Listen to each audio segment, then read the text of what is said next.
నమస్తే, welcome to #you. నేను మీ రాజేష్. ప్రస్తుతం బీహార్లో అసెంబ్లీ ఎన్నికలు జరుగుతున్నటువంటి క్రమంలో మొదటి విడత పోలింగ్ కూడా పూర్తయినటువంటి సందర్భంగా ఇప్పుడు అక్కడ వచ్చినటువంటి పోలింగ్ పర్సెంటేజ్ చూస్తూ ఉంటే ఖచ్చితంగా కొంత రిజల్ట్స్ ఏమన్నా షాకింగ్గా ఉండే అవకాశాలు ఉన్నాయన్న చర్చ కొంత జాతీయ స్థాయిలో ఊపందుకుంది. ఇప్పటికే చాలామంది సెఫాలజిస్టులు కానీ రాజకీయ నిపుణులందరూ కూడా ఇవే అంశాలనే భావిస్తున్నారు. సో ఇప్పుడు అక్కడ ఓటర్స్ టర్నౌట్ చూస్తూ ఉంటే అంటే అంత భారీ మార్పు కొంత కనిపించింది అన్న ఒక ఒపీనియన్కి అయితే వచ్చినట్టు కనిపిస్తుంది. అంటే ఈ యొక్క ఓటర్ టర్నౌట్ ఎన్డీఏ కూటమికి ఏమన్నా బీహార్ ఓటర్లు షాక్ ఇచ్చే అవకాశాలు కనిపిస్తూ ఉన్నాయా అన్న చర్చ ఊపందుకుంది. అంటే ఓటర్లు ఖచ్చితంగా షాక్ ఇచ్చే అవకాశాలే ఎక్కువ శాతం ఉన్నాయి అన్నట్టుగానే కొంత నిపుణులు భావిస్తారు. ఎందుకంటే గడిచినటువంటి 5 ఏళ్ల పాలనలో బీహార్లో అభివృద్ధి ఏమాత్రం నోచుకోలేదన్నది ప్రజలు ఇప్పటికే గంటాపదంగా చెప్తున్నారు. అంటే ఈసారి తమ ఓటు ఖచ్చితంగా బీజేపీ కానీ దాని మిత్రపక్షాలకు కానీ ఖచ్చితంగా బుద్ధి చెప్పబోతున్నారా అన్న అనుమానాలు అయితే రేకెత్తిస్తూ ఉన్నాయి. తాజాగా నిన్న జరిగినటువంటి తొలి విడత ఓటింగ్ సరళిని కనుక మనం ఒకసారి విశ్లేషిస్తే బీజేపీకి అట్లాగే ఎన్డీఏ కూటమికి బీహారీలు ఖచ్చితంగా షాక్ తప్పదన్నదే రాజకీయ విశ్లేషకులందరూ కూడా అభిప్రాయపడుతున్నటువంటి సందర్భాలు. దీనికి ప్రధానమైనటువంటి కారణం బీహార్ రాష్ట్ర చరిత్రలో ఇంతవరకు ఎన్నడూ లేనటువంటి రికార్డు స్థాయిలో పోలింగ్ నమోదవటం. అంటే ఇప్పుడు నిన్న జరిగినటువంటి 121 నియోజకవర్గాలకు సంబంధించినటువంటి ఎన్నికల్లో దాదాపుగా 18 జిల్లాల్లో ఈ పోలింగ్ జరిగింది. 121 నియోజకవర్గాలు, 18 జిల్లాలు. ఈ యొక్క మొత్తం జరిగినటువంటి పోలింగ్లో ఏకంగా 64.6% ఓటర్ టర్నౌట్గా మనకు కనిపిస్తుంది. అంటే ఇంత పోలింగ్ శాతం నమోదవటానికి, ఇంత భారీ స్థాయిలో రికార్డు శాతం పోలింగ్ నమోదవటానికి ఖచ్చితంగా యాంటీ ఇన్కంబెన్సీ ప్రధానమైనటువంటి కారణంగా మనకు స్పష్టంగా తెలుస్తుంది. అదే గతంలో 2020లో, ఇది 2025, ఇప్పుడు అదే 2020లో నేను ఒకసారి మళ్ళీ రాస్తా, 2025లో 64.66, అదే 2020లో అప్పుడు నమోదైనటువంటి యొక్క పోలింగ్ పర్సెంటేజ్ ఓవరాల్గా మొత్తం బీహార్ మీద 56.2. అంటే ఇప్పుడు ప్రధానంగా ఈ యొక్క అంటే అప్పుడు కూడా సేమ్ ఫస్ట్ ఫేజ్లోనే 56.2, ఇప్పుడు ఫస్ట్ ఫేజ్లో 64.6. అంటే ఈ యొక్క పోలింగ్ రెండింటికి, అంటే అప్పుడు జరిగినటువంటి 2020కి 2025కి మనకు ఒకసారి వ్యత్యాసం చూస్తే దాదాపుగా 8.46% కనిపిస్తుంది డిఫరెన్స్ ఈ రెండు ఎన్నికలకి. అంటే ఈ గడిచినటువంటి 5 ఏళ్లలో ఇదేమో రీసెంట్, ఇదేమో ఓల్డ్. అంటే 8.46 డిఫరెన్స్ ఉంది. మరి ఈ డిఫరెన్స్ ఎక్కడికి టెండ్ అవుతుంది, ఈ పబ్లిక్ టెండెన్సీ ఎట్లా ఉంది అన్నదే ఇప్పుడు ఈ యొక్క రికార్డు పోలింగ్ పర్సెంటేజ్లో ఈ యొక్క డిఫరెన్స్ దేనికి సంకేతం అనేది చర్చ. ఎందుకంటే సహజంగా పోలింగ్ శాతం కనుక పెరిగితే అది ఖచ్చితంగా ప్రభుత్వ వ్యతిరేకతకు నిదర్శనం అన్నది నిపుణుల యొక్క అభిప్రాయం. సహజంగానే యాంటీ ఇన్కంబెన్సీ ఎక్కువగా ఉంటే పబ్లిక్ ఓటర్ టర్నౌట్ ఎక్కువగా ఉంటుంది. ఇది జగమెరిగినటువంటి సత్యం. అని అట్లని వన్ సైడ్గా చెప్పడానికి కూడా లేదు. కొన్ని సందర్భాల్లో భారీ మెజారిటీ వచ్చి సేమ్ ప్రభుత్వాలు కొనసాగినటువంటి పరిస్థితులు కూడా ఉన్నాయి. కానీ ఇక్కడ బీహార్లో పబ్లిక్ మూడ్ అయితే మాత్రం మనం చూస్తున్నటువంటి అనేక విశ్లేషణలు, సర్వేలు, మూడు ఇదంతా బట్టి చూస్తే ఖచ్చితంగా ఇదేమన్నా కొంత ఎన్డీఏకి షాక్ ఇచ్చే అవకాశాలు ఉన్నాయనే చర్చ ఊపందుకుంది. అంటే ఈ యొక్క 121 నియోజకవర్గాల్లో 59 సీట్లు మాత్రమే ఎన్డీఏ కూటమికి చెందినవి, 59 స్థానాలు. మరి ఈ యొక్క రిమైనింగ్ స్థానాలు, మిగతా స్థానాలన్నీ కూడా ప్రతిపక్ష పార్టీలు, స్వతంత్రులు ఇట్లా వాళ్ళ ఖాతాల్లో ఉన్నాయి. అంటే ఈ లెక్కన ప్రభుత్వ వ్యతిరేకత దాదాపుగా 100% ఉండటం వల్లే ఫస్ట్ విడత పోలింగ్లో 64.66 ఓటర్ టర్నౌట్గా నమోదైనట్లుగా రాజకీయ నిపుణులందరూ కూడా భావిస్తూ ఉన్నారు. అంటే బీజేపీ నేతృత్వంలో ఉన్నటువంటి నితీష్ కుమార్ ఆ యొక్క పాలనలో రాష్ట్రంలో నిరుద్యోగం మరీ ముఖ్యంగా పెరిగిపోయింది. ఖచ్చితంగా ఉపాధి అవకాశాలు లేకపోవడంతో యువత అంతా కూడా వలసల బాటలు పట్టారు, ఇతర రాష్ట్రాలకు వెళ్తాల్సినటువంటి దుస్థితి ఉంది అనేది యూత్ అభిప్రాయం. యూత్ అంతా కూడా తేజస్విని కోరుతూ ఉన్నారు. సో ఇటువంటి సందర్భాల్లో ప్రభుత్వంలో ఇప్పుడున్నటువంటి అవినీతి కానీ, లేదంటే సీఎం పదవి కోసం యూటర్న్ తీసుకునే నితీష్ కుమార్ యొక్క రాజకీయ ఎత్తుగడలు కానీ, ఇవన్నీ కూడా నితీష్ వైఖరి నచ్చకపోవడం, కేంద్రంలో మోదీ ప్రభుత్వ వైఫల్యాలు, ఇవన్నీ కూడా వెరసి ఇప్పుడు బీహార్లో అధికార ఎన్డీఏ కూటమికి ఈ ఎన్నికలు ఖచ్చితంగా ప్రజలు గట్టిగా బుద్ధి చెప్పబోతున్నట్లుగానే చాలా మంది రాజకీయ పండితులందరూ భావిస్తున్నారు.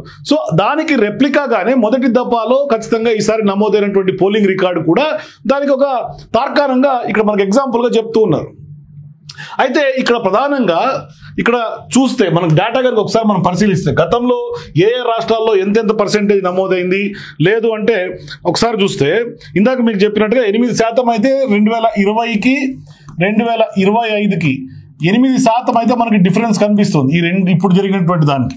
కాకపోతే ఒకసారి బీహార్ ఎలక్ట్రాల్ కనుక ఆ యొక్క ఇంకా మనం వెనక్కిపోతే అయితే 2020లో అయితే 56.1గా మనం చెప్పాము ఇందాక. అదే 2015లో అంటే దానికంటే ముందు ఎలక్షన్స్లో 2020 కంటే ముందు ఎలక్షన్స్లో అప్పుడు కనుక చూస్తే 55.9.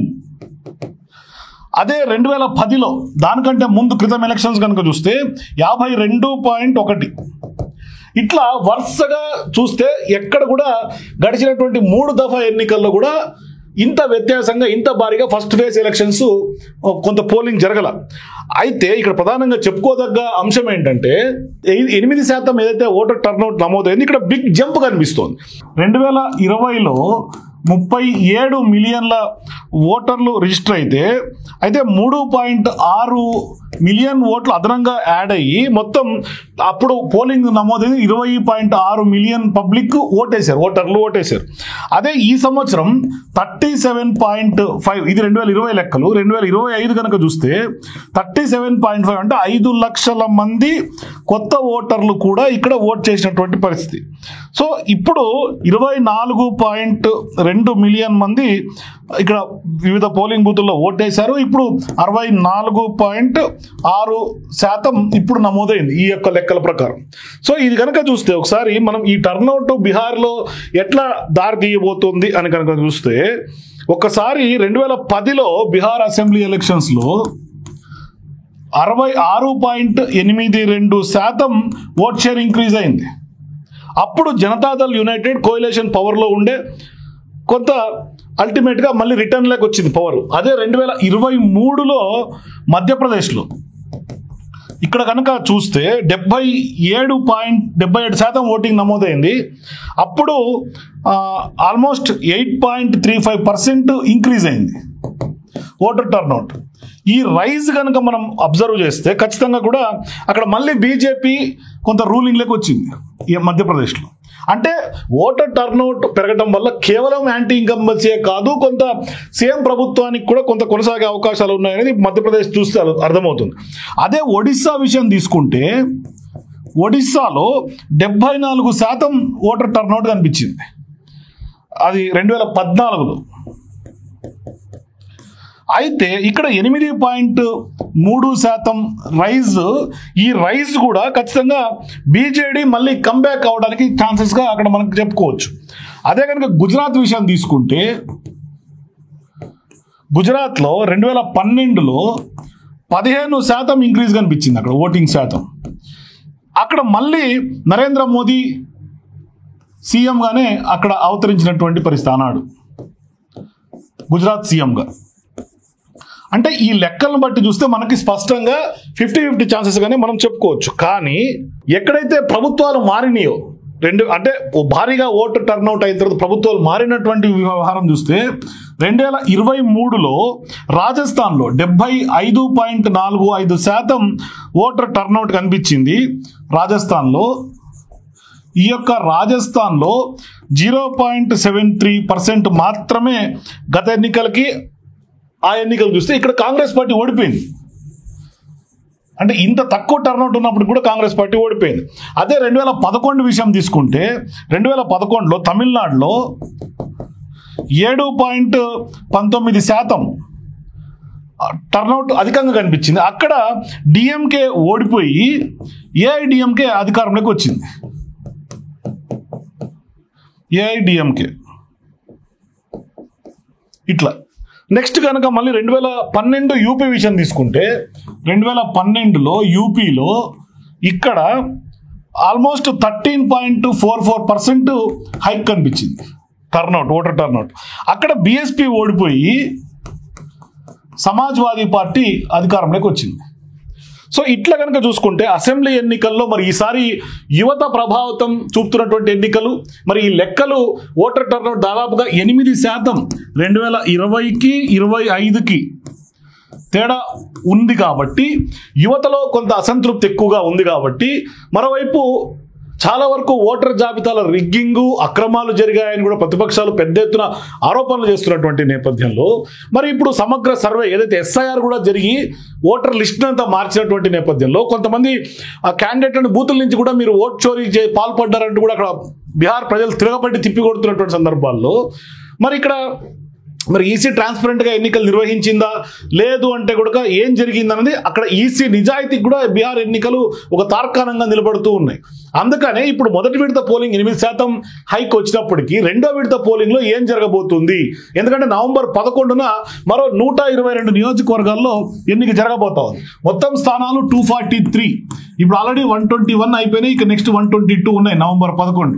ఇది కనుక అయిపోతే మొత్తం బీహార్లో ముఖ చిత్రం తెలిసే అవకాశం ఉంది. కానీ తొలి దశలోనే ఆర్జేడీకి చెందినటువంటి తేజస్వి యాదవ్ ఉన్నాడు, ఉప ముఖ్యమంత్రిగా పోటీ చేసినటువంటి వ్యక్తులు కూడా ఉన్నారు. ఇంత హోరాహోరీ ఫైట్ నడిచింది కాబట్టి మరి యువతంతా తేజస్వి యాదవ్ వైపే ఉన్నారు అని చాలా వరకు మన గ్రౌండ్ రిపోర్ట్స్, సెఫాలజిస్టులు అంచనా వేసినటువంటి క్రమంలో మరి ఇప్పుడు జరిగినటువంటి ఓటర్ టర్న్అవుట్ ఖచ్చితంగా తేజస్వి యాదవ్ వైపే పడిందా అంటే మహాగఠబంధన్కి ఏమన్నా కొంత పాజిటివ్ సిగ్నిఫికెన్స్గా మనం దీన్ని భావించాలా, మరి దీన్ని ఖచ్చితంగా ఎన్డీఏకి బీజేపీకి ఏమన్నా షాక్ ఇచ్చే అవకాశాలు కనిపిస్తున్నాయా, ఇది ఒకసారి మనకు తెలియాల్సినటువంటి అవసరం ఉంది. ఓవరాల్గా రిజల్ట్ డే రోజు మొత్తం బండారం బయటపడుతుంది. ఎందుకంటే ఈ 121 నియోజకవర్గాల్లో ఎందుకు ఓటర్ టర్న్అవుట్ జరిగింది, మరి దీని వెనకాల ఏమన్నా యాంటీ ఇన్కంబసీ ఫ్యాక్టర్ కీలకంగా వర్కౌట్ అయిందా, ఏం జరిగింది అన్నది సుస్పష్టంగా మనకి ఎన్నికల రిజల్ట్స్ రోజు అనాలిసిస్ చేసే అవకాశాలు ఉన్నాయి. ఇప్పటి వరకు అయితే గడిచినటువంటి ట్రెండ్ చూస్తే కొంత యాంటీ ఇన్కంబసీ ఫ్యాక్టర్ కొంత వర్కౌట్ అయినట్టుగా కనిపిస్తుంది. యువత ఎక్కువగా కొంత ఓటింగ్కి మొగ్గు చూపినట్టుగా మనకైతే అర్థమవుతుంది. చూద్దాం ఏం జరగబోతుంది. ఎందుకంటే యువత ఇప్పటికే తేజస్వి యాదవ్ని కోరుతున్నటువంటి సందర్భంగా మరి బీహార్లో ఇప్పుడు వస్తున్నటువంటి లెక్కల ప్రకారం ఎవరికి అధికారం సొంతమయ్యే అవకాశం ఉన్నాయి. ఫస్ట్ ఫేజ్ టర్న్అవుట్ ఎందుకోసం మీ అభిప్రాయాల కింద కామెంట్స్ తెలియజేయండి. For more videos please watch #.